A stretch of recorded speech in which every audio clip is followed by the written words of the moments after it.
All right, it is 1:01 p.m. Central Time, 2:01 Eastern, so time to start talking about the Industrial Revolution, guys. So the Industrial Revolution is a really useful topic to learn about. And also, the way that you look at it from a human geography perspective is actually kind of interesting, and it's not just like boring, just fact-based. So first things first that I actually want to talk about before we get into the stream. So Fiveable has actually published a ton of different AP Human Geography. Basically for every AP class, we have these study guides published that go along with like all of the different key topics that the College Board says you're supposed to learn if Unit 7 was on the exam. Ooh, I wrote this one. Yes, I did write the study guide, so go me.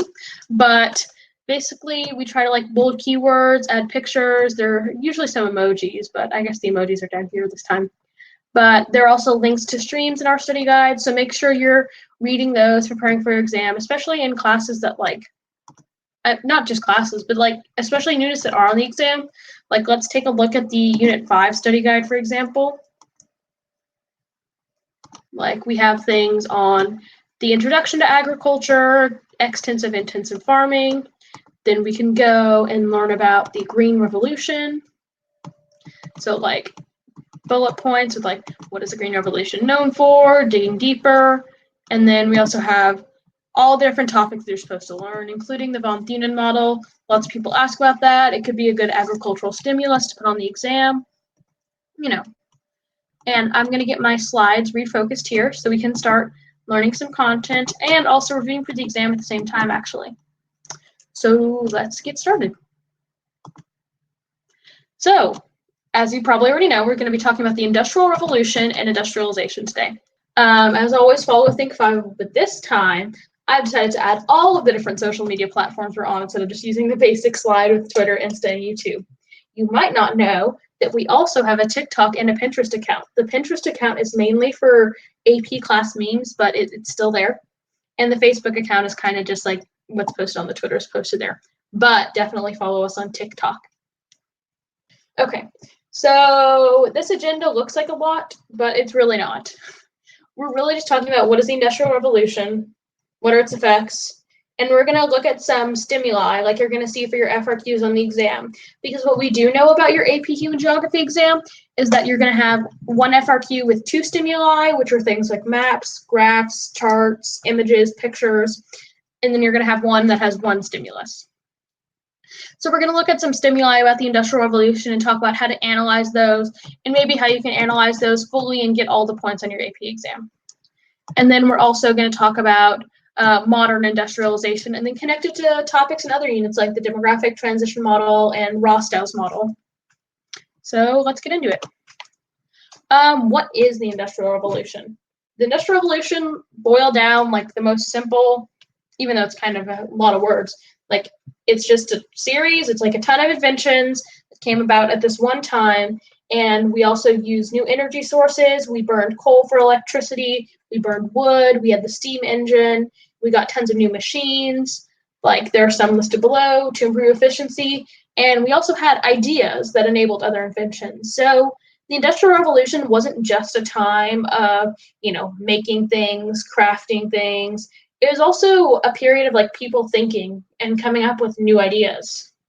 So in the Industrial Revolution, I'll be talking about more in depth some of the major inventions later, like in 2 or 3 slides, I think. But some ones that I thought of off the top of my head first were the loom and the spinning jenny. These both helped to speed up the textile industry and encouraged more like t-shirt making, agriculture, things like that. But then we also had a lot of new ideas, especially in agriculture.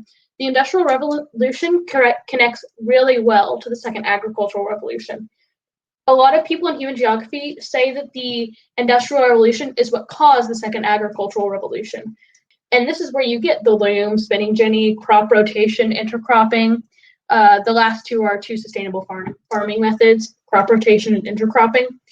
But this is where you get a lot of the ideas that came into the Second Agricultural Revolution. Because if you remember from your agriculture unit, the First Agricultural Revolution was all about, it was 10,000 to 2000 BCE, I believe, and it was all about, you know, people went to one place and they started farms. The Second Agricultural Revolution was all about new technologies, new machines, and that's when we had industry and agriculture. And then the third agricultural revolution, also referred to as the Green Revolution, which I kind of showed you on that study guide earlier, is all about GMOs, high yield crops, and pesticides in agriculture. See how I said I was going to throw in some other unit content to the stream? On purpose. So when was the Industrial Revolution? So let's contextualize the Industrial Revolution. So like I said, it was around the time of the Second Agricultural Revolution, a Unit 5 topic that could be tested on your AP exam. Got new machines like the plow, new ideas like crop rotation and intercropping. So there were tons of new technologies used in agriculture. So a lot of people will confuse what's came in the Second Agricultural Revolution and the Green Revolution, just because when you think technology, you think of things like GMOs and pesticides and fertilizers. But when you think technology, think big machines and ideas. That's what we got from the Second Agricultural Revolution, big machines and ideas. But then in the United States, contextualizing when it was, the Industrial Revolution hit the United States around the 1860s, late 1850s. And that's when slavery was starting to end. We had just finished the Civil War, but sharecropping was beginning. So one of the main inventions from the Industrial Revolution was the cotton gin. It separated the seeds from the cotton fibers and allowed the production of textiles and the weaving of cotton for shirts to be done so much quicker. A normal person could thread 1 pound of cotton per day before the cotton gin, and that increased to 50 pounds per person per day using the cotton gin. The cotton gin increased productivity by 5,000%. But because we had so much more productivity, that means that we also had to have more cotton. And to get more cotton, we had to have more people working in the fields.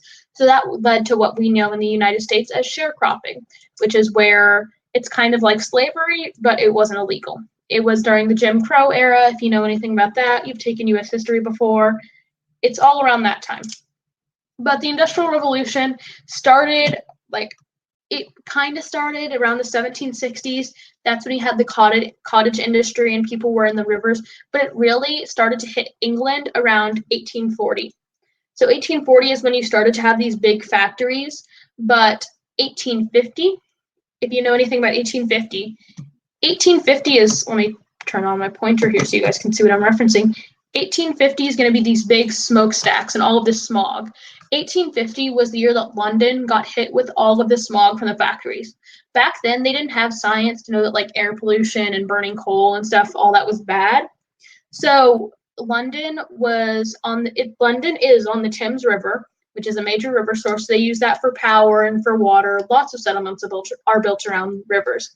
But in 1850 in London, they had this, one day they just had this great smog and it covered the whole city in black soot. It was foggy. Nobody could see more than I think that it was from me basically to my computer right here. Nobody could see past that far. They had the Great Smog of London. You can Google it if you want to. It's a really weird occurrence, but it's because they didn't know that burning coal and air pollution, all that stuff was bad. So they had all these big smokestacks and smog, and they learned something that day. But then, as you can see, let's look at this map right here. So we have the Industrial Revolution really hit Great Britain around 1840s, like I was saying. That's when it started to, barely start in the US, but it really got big in the US around the 1860s, 1870s. But the Industrial Revolution, it's kind of like contagious diffusion if you're trying to connect it to a Unit 2, Unit 1 topic, because it started in England and then it started growing outwards and expanding its radius.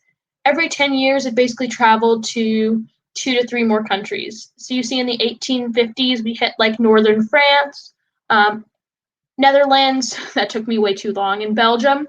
These are places on the Atlantic Ocean. They have rivers, they have coal fields. Then it expanded into central France and then Germany. Then it expanded in the 1870s into more of France, some of the smaller countries, Austria, Liechtenstein, Switzerland. And then by the 1880s, it had basically encompassed all of Europe, the Industrial Revolution. You can see from this map, though, that Spain does not have a lot of industrial processes. And still today, Spain and Italy specifically don't have a lot of industrial, jobs. They don't have a lot of factories and things like that. Most of them are going to be in Eastern Europe and Ukraine and Romania and Belarus in this area, or they're going to be over here in England, France, and Germany, this area. So it's kind of weird how you have these like semicircle patterns here about when it first spread, but then here you have this like big blob sticking out, and that's when it starts to really grow into Eastern Europe, where you have industrialization there. So I know that I've been going pretty fast, and I don't see anything in the chat, but do you guys have any questions right now for me? Anything about analyzing that map? Anything about when was the Industrial Revolution? Anything about what's going on during the time period? No? Okay. Then I think I'm going to keep going. So now we've covered when the Industrial Revolution was. So now we're going to cover where the Industrial Revolution was. So looking at that map, we kind of saw how the Industrial Revolution spread, kind of looking like contagious diffusion right here. It got bigger and it grew outwards, and it grew from here to here, and then went from here to here, you know.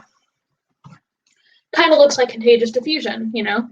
One country had factories, then the next country next to it wanted factories. The neighboring country saw factories. Ooh, we want factories too. Kind of like that. Even though that sounds more like hierarchical diffusion, that's kind of contagious looking at the map. But where was it? It started in Great Britain, then moved to France. Then there was the second wave of the Industrial Revolution, like I was talking about in the 1870s, 1860s, when it hit the US. It was in Great Britain and France. It was in France by 1850, and it was in Great Britain. It was really big around 1840. The Industrial Revolution was big in the US in the late 1800s. That's why we call it the second wave, because if you know anything at all about geography, you know that Great Britain is on this side of the world, and you know the US is across the Atlantic Ocean on this side of the world. So we kind of call it the second wave, Industrial Revolution. But why was it in Britain? Why wasn't it in China? Why wasn't it in Canada? Why wasn't it in Brazil? Good question. That's because if you look at this map right here, the geography of Great Britain, you see that there are all of these coal fields. They have a ton of rivers, canals, water sources, and that's what they needed to have factories. To be able to run a factory, you have to have tons of coal and you have to have tons of water. So they built factory cities in London. They built them in Liverpool and Manchester and in Glasgow in Scotland, because there's so many coal fields, iron ore fields, and canals and rivers that they were able to do it. The water is what powered cottage industries. So basically they have these like water buckets that would go, and the spinning water would kind of turn a turbine to give them electricity. But the coal is what now powered big factories. That's when you saw this picture over here, if it would let me, with all these smokestacks. That's the factories burning the coal. And railroads. Railroads were a giant, and they're even a modern innovation from the Industrial Revolution. So these railroads connected Great Britain. It connected Great Britain from London to Liverpool to Manchester to Newcastle to Glasgow and Edinburgh. So these railroads are really like what connected Great Britain, gave it a sense of national unity, and the Industrial Revolution was really about these railroads. That's one of the biggest and most modern things that we think of, besides factories and smokestacks like we looked at on this last slide right here. And you see in this picture, if the toolbar would go away, it's a train, it's a railroad. That's one of the biggest things that we have today from the Industrial Revolution. Railroads connected all of Great Britain from London to Manchester to Glasgow. Those were one of the biggest things, because there are still those railroads today, and also connecting Great Britain to the mainland. When we looked at this map earlier about the diffusion of the Industrial Revolution, we saw that it spread from Britain to France to Germany. So what happened was there were these new railroads. We call it the channel now, the train tunnel that goes between London and Paris. It's like a 2-hour train ride, and it takes you between these two major cities, and it crosses the English Channel. So what caused the Industrial Revolution to spread was somebody's like, we can build a train system. So that's when we had the first train between London and Paris, opened around the 1860s, I believe, when we got the first train crossing from Great Britain to the mainland, and it's really what started the Industrial Revolution there. So now we've kind of covered where the Industrial Revolution was. I hope I'm not giving you guys too much information. This isn't like one of the exam topics, like this is one of the things they cut, but it's still a really interesting topic, and it applies to a ton of AP histories too. But these next few slides are going to have a ton of information on them, like a ton.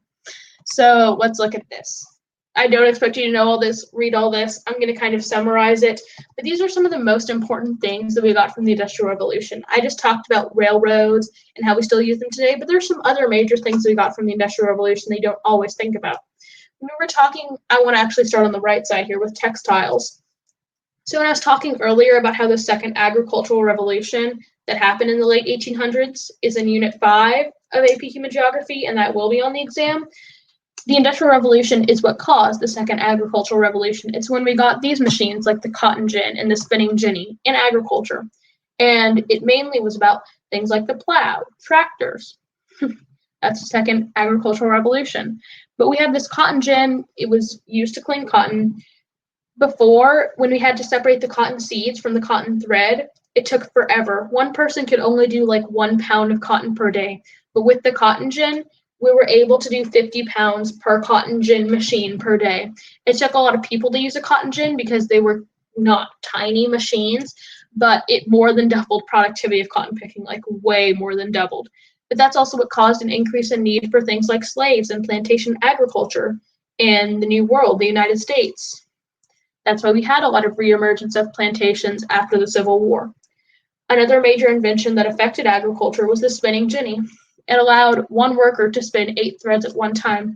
Later, when we look at some stimuli about the Industrial Revolution, we're going to be looking at a picture with some people working on the spinning jenny, but it's basically a giant machine that they had in a lot of factories, especially cottage industry factories, where a ton of people would work on one machine to spin threads. It was later upgraded to not have 8 people working and spinning the things at the same time, spinning the threads. It was later upgraded to work on water power, like we were talking about, this slide, right here. London, Liverpool, Manchester, they all had a ton of rivers and canals. So this spinning jenny was later upgraded to work on these water sources that they had, all the different rivers and canals in Great Britain. The spinning jenny eventually evolved into the spinning mule, which was water-powered and stronger, and it had more consistent fibers and more consistent threads of cotton. Power. Power was one of the biggest things from the Industrial Revolution. We got things like windmills, water mills. We got, I'm blanking. We got the use of coal in factories. We got the use of water to power things. We had so many ideas that had electricity. Think of Thomas Edison. When was he alive? Late 1800s. When we got the light bulb, early 1900s. It's all about power. Power is what gave these factories what they needed to work, because without electricity, I could not be on this laptop streaming. I could not be, having my laptop plugged in, being able to see you guys in the chat on Crowdcast. Like, electricity and power is what makes this work. This is one of the biggest things you don't think about with the Industrial Revolution. You don't think of power and electricity as an innovation, but it really is. People used to use candles, and they used to burn oil in the olden days to give them light. We have all of these light bulbs and computers and plugs, power that we use today. So, as I said, one of the biggest inventions was the steam engine, and the steam engine powered choo-choo, choo-choo, choo-choo, the trains, the railroads. The steam engine is what powered, the connection. The Industrial Revolution also had the Telegraph, which was able to connect people from far away and have them send messages very quickly. Connection was another major theme of the Industrial Revolution. We had people connected by these new railroads. We had people connected by these new telegraph inventions. The power and the electricity really powered the connection. How we're talking today, like I said, we're using this Crowdcast.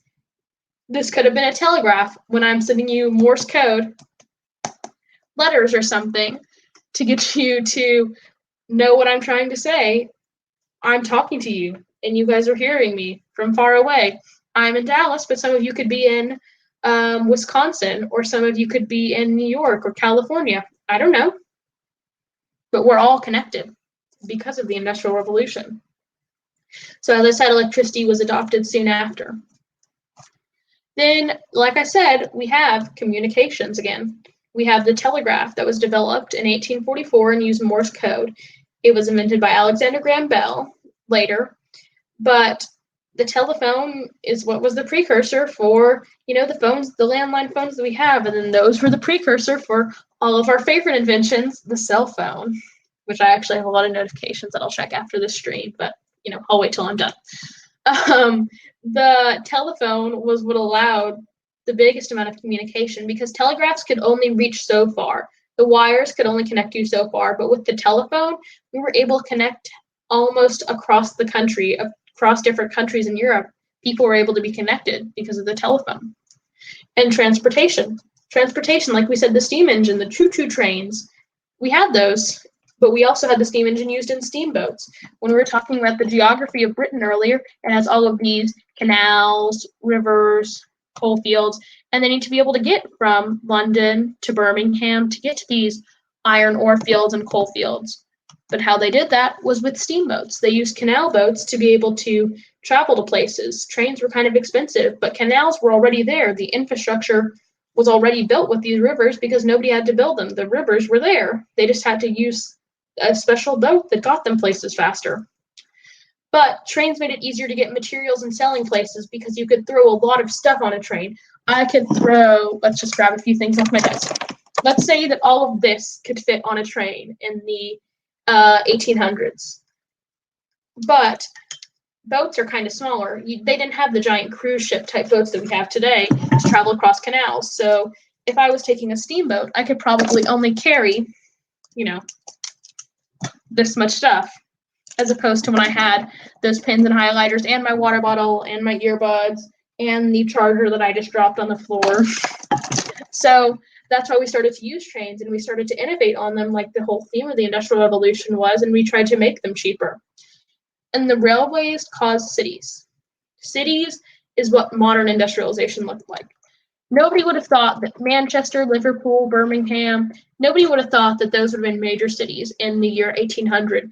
But by 1870, they were booming industrial cities because of their coal fields and iron ore. But they needed railroads, canals, riverboats to connect them to places like London that had all the factories, or Glasgow in Scotland. That's when we had cities. We made cities. If you think about Unit 6, the precursors for being able to be a city, there are two things. One, agricultural surplus. That means we have enough food to feed the population. That's when we come from different agricultural machines that aren't listed here, like the plow, the tractor, crop rotation, intercropping. And then we were able to take these and then we were able to make them into food that we could use to feed the population. The other precursor to be a city is social stratification. That's something that we talked about a lot in Unit 6 when people developed social classes and hierarchies, but that's not really caused by the Industrial Revolution. The agricultural surplus and the space and land that we had cities on was what came from the Industrial Revolution.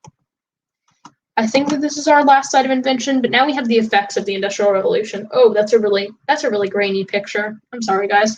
Don't worry, I'll be talking about all of it. So effects of Industrial Revolution. I'm actually going to start on the bottom row.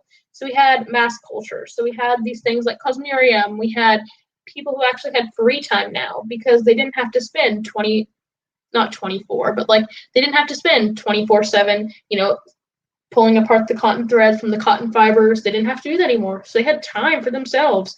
They developed leisure activities. That's when we started making movies in Hollywood, Bollywood. Hollywood and Bollywood weren't popular at the time, but we started to make movies. We had black and white movies in the early 1900s. We also had the environment. Like I talked about the Great Smog of London. Burning coal in factories and burning it as much as they did and wood in that time period, that was deeply harmful to the environment. Like there was all sorts of pollution in the air. There was soot and ash in the air, which eventually everything that goes up has to come down. So then they had things like acid rain. They had ash all over the ground. Their water was polluted because of this acid rain. So there's a ton of bad things that come with industrialization too. It's not all good, and it's not just all progressing through the demographic transition model. And then we've got business. So we have people in the Industrial Revolution who get to become extremely wealthy because they're these factory owners. But we also have these child laborers who have to work in the Industrial Revolution, and they become like the lowest class. And we have some people in between who are the middle class who they own their own home, but they're a factory worker, but they also have a small business. So they're in the middle, but they're definitely not as rich as these factory owners, and they're not as poor as these people who have to work in the factories 24/7. And little known fact, the word bourgeoisie that we see a lot today, we think of it as like the secret society. It's really The bourgeoisie used to be the groups of factory owners, the people who owned the monopolies on factories in these major cities. That's what the bourgeoisie was. The birds work for the bourgeoisie. Whatever. So as I was saying, class, social stratification. When we had these cities popping up from the Industrial Revolution, we had people who took power, like these factory owners. But we also had people who were poor, who were working class, who had to work in the factories. And back to class and cities and social stratification, we had the development of cities. We had urbanization in London, Birmingham, Manchester, Liverpool, these places where the coal fields, iron ore fields were, where also the people lived. But these like low-paying jobs, these people who worked in factories needed a place to live. So they kind of had to live somewhere for cheap. So they started making these things called tenements, which were low-income housing. So if anybody knows about the size of apartments in New York City, they're not that big. So a normal apartment in New York City is less than 1,000 square feet. Maybe it's around 800, like tops, like the median, the average. Those tenements used to squeeze 8 people into those 800 square foot apartments. They could squeeze almost 20 people into a tiny apartment in the Lower East Side of New York City.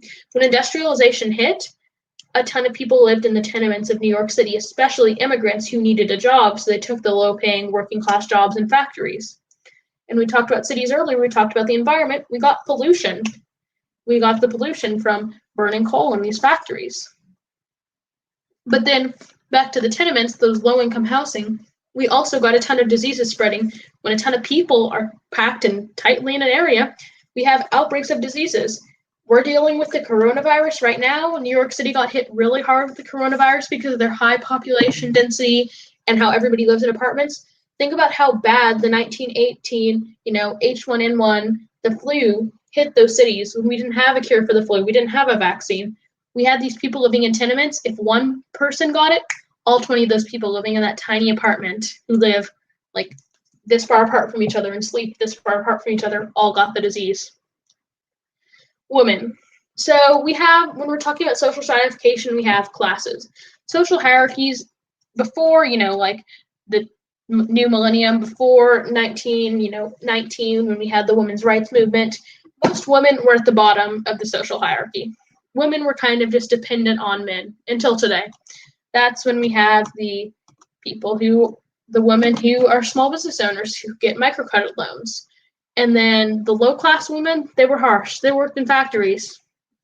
But the high-class women, they were just they lived at home in their big mansions, and they were like, yes, I love you, husband. Give me more money. They were domestic livers. And then they also had families, because when people had more time on their hands, there were also women living at home. We had families. So here are some stimuli for the Industrial Revolution. Let's look at the one on the top left first. So we have the world between 1500 and World War I. So right off the bat, we see it's a graph. We see our x-axis is about time. We have 1500 all the way to 1913. And then on the y-axis, we've got GDP per capita. So that's like how much on average people make. So we see between 1500 and 1800, mostly it stays the same. That looks like China maybe, or no, West Europe. Western Europe has the GDP increase a little bit steadily before 1800, but most of it stays the same. But after 1800, between 1800 and 1913, we see a big jump in like almost every region besides India and Africa of the GDP increase, especially in West Europe and USA. That's when we have factories. That's when we have people. So we have all these people working in factories, so they have to get paid. It's not a lot. It's $6,000, but that's still some money. You see that increase. You have to think when you're analyzing stimuli, what causes this increase right here?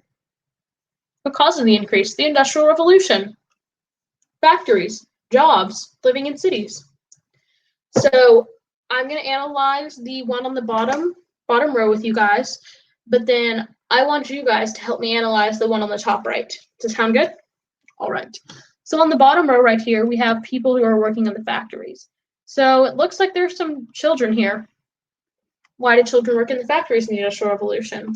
Well, you see all these like giant roof panels, all of those. You see rows and rows of people. You maybe see some like bookshelves, cases for things in the background. You think it's a factory. So you see all these children working. They look like they're working on interchangeable parts. They look like they're working on gears. Why did children work in factories in the Industrial Revolution? Well, 2 reasons. 1, children were cheap labor. You didn't have to pay a child very much to work. Still true today. Children get paid less than adults. Fact of life. But children then got paid way less than adults. Second reason, children, we have these tiny nimble fingers. We have these tiny bodies to where we can fit into small holes to get things that fall down. We have these tiny nimble fingers, like fit in different things, or like if we need to change a gear in a part, we can like stick our little fingers in there and turn it or something. We had small nimble fingers, small nimble bodies. We could fit them anywhere. All right, so it looks like we have a few people on the stream, so 3. So how do you guys want to help me analyze the graph on the top right? So just like I said, let's start by looking at the X and Y axis. So we've got raw cotton consumption and the metric tons. It's a bar graph, so it's just about the different countries and how much cotton they're consuming. We look at the key, right, and we see there's 2 years, comparing 2 years. So can anybody try to tell me like what caused the, okay, so what is the trend on the graph? What's the trend on the bar graph there? Yeah, you're right. Sarah says, so each country had an increase between 1831 and 1850. Yeah, totally right. On the 20, I was just going through all of the AP Human Geography past FRQ prompts today and making them into the article for you guys this morning. So I think that it was the 2011 FRQ asked you to explain the trends in a bar graph just like this. It wasn't about cotton consumption. It wasn't about the Industrial Revolution. It was something similar to this, but that was literally a question. So Sarah, you answered that question right. You got the point for that question. Boom. Now, one of the deeper questions could be, what caused the trend in the graph? So we know that it was the Industrial Revolution, but what invention specifically had to do with cotton that could have caused this trend? Does anybody know? The cotton gin. You're right again, Sarah. Ding, ding, ding. So now I've gotten 2 points on this FRQ already, analyzing this bar graph. This bar graph and that picture right there of child labor, those could be one of your 2 stimuli if your FRQ is on Unit 7, which it won't be because it's not on the exam. But that could be one of your 2 stimuli FRQ, or just using this bar graph or this line graph right here. Those could be your stimuli. So look, we even got to learn about what could be on the AP exam and how to analyze it, even though we're not talking about the AP exam. So we just talked about the 1800s, maybe all the way up to 1913 for the past 37 minutes. Now let's talk about something a little more modern. Whew, I'm done with the olden days. Let's move on. Modern industrialization. We're here. We're into the 20th century, finally. We're into the 21st century, finally. Okay, so Fordist agriculture. Guy named Henry Ford decides that he is in Detroit, Michigan, and he has a way of making the production of cars faster, Ford automobiles, to be specific. He opens a factory in Detroit, Michigan, and he decides that there has to be a faster way to do this. You can't take a gear to make a car. There was. It's assembly line style agriculture, mass production. Assembly line style agriculture? Oh my gosh. Assembly line style factory industrialization, mass production. Ford produced the way that most factories run today. One person does one job and you keep doing it over and over again. So I'm going to act like 2 different people in factories. Again, grabbing things from off my desk just to make this fun and interesting. So I'm going to be person 1 over here on the left side.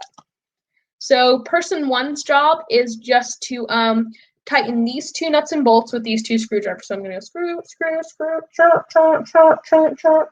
Okay, and I'm going to pass the part onto, and then I'm going to pass the part that I'm working on onto the second person in the assembly line. And the second person is going to be like, okay, I'm supposed to imprint the Ford logo on this little piece of machinery. So ching, ching, ching, and then I pass it on to the next person.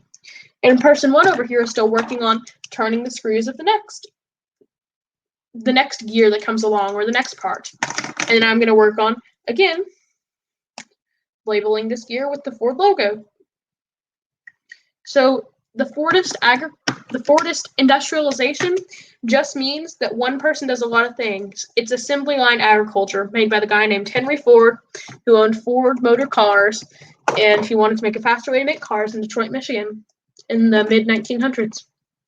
That's it. Post-Fordist, so let's analyze that word. So we have after Fordist, so that means like the 21st century. We're finally here, guys. We're finally in the 2000s. We have goods that aren't mass-produced. We have artisans. We have people who make specific crafts without making them in factories. Instead of having a giant multinational corporation make your shirt, we have small businesses, small locally owned businesses that don't have factories.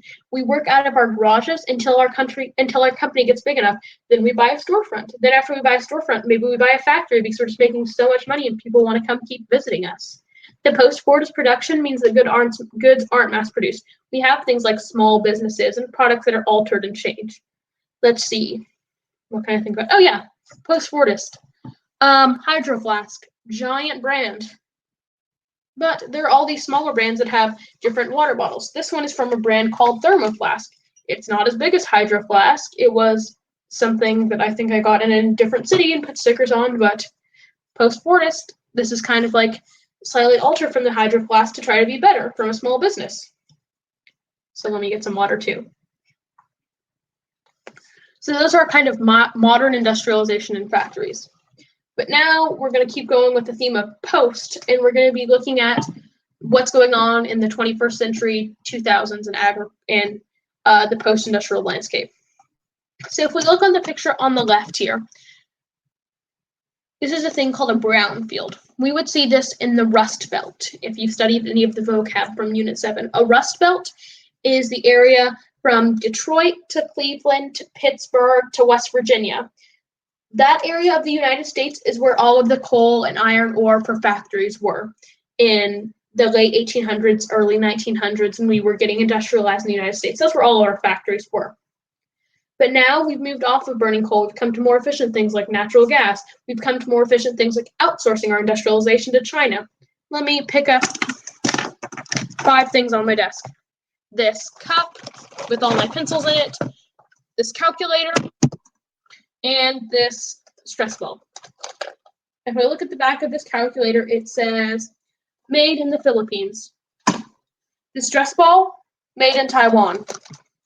This cup, from a chain restaurant, made in China.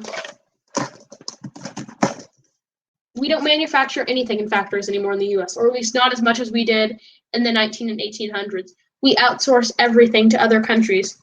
Philippines, Taiwan, China. I think that they make about 80% of our goods, and including Vietnam in that group, they make 90% of the goods that we sell in the US. So brownfields are these factories that have rusted away in places like Cleveland, Pittsburgh, and Detroit, in West Virginia, because we moved industrialization and factories out of the United States.